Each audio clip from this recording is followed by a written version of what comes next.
Les 12 coups de midi, l'incroyable cadeau offert par Emilien sur TF1. Emilien assoit toujours sa suprématie et accroît sa cagnotte dans les 12 coups de midi en cette fin du mois de mars 2025. Il y a quelques jours, dans Quelle époque sur France 2, ce dernier a dévoilé ce qu'il faisait de ses cadeaux. Ces derniers jours, dans les 12 coups de midi, Emilien a été complètement déstabilisé, d'une part par les interventions de Maboul, mais aussi par la production qui a changé le décor de l'émission. Cependant, cela ne l'a pas empêché de signer un coup de maître en début de semaine. En attendant son élimination, Emilien a été invité dans Quelle époque ce samedi 15 mars 2025 sur France 2 pour revenir sur son parcours exceptionnel qui bat tous les records. Emilien, qui a déjà été refoulé par la production, était l'invité de Quelle époque aux côtés de Jean-Luc Reichmann.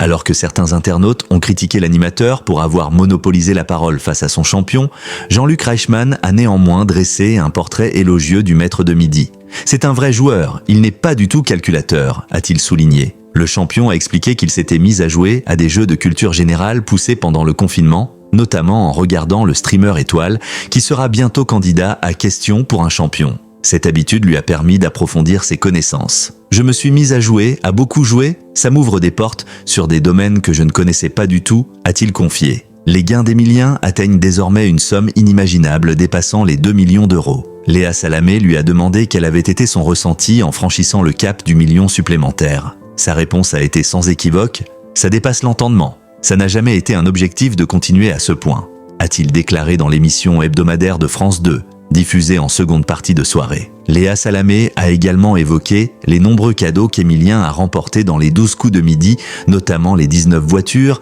et les 35 kilos de bonbons. Ça fait partie des nombreux lots fous qu'il peut y avoir, a-t-il expliqué, ajoutant qu'il avait revendu ou offert certains cadeaux à sa famille. Cependant, Emilien a fait un incroyable geste en faisant don de ses bonbons. En l'occurrence, je les ai donnés à l'école de mon village, a-t-il révélé. En attendant, l'ascension d'Emilien se poursuit dans les 12 coups de midi, diffusés quotidiennement à 11h50 sur TF1.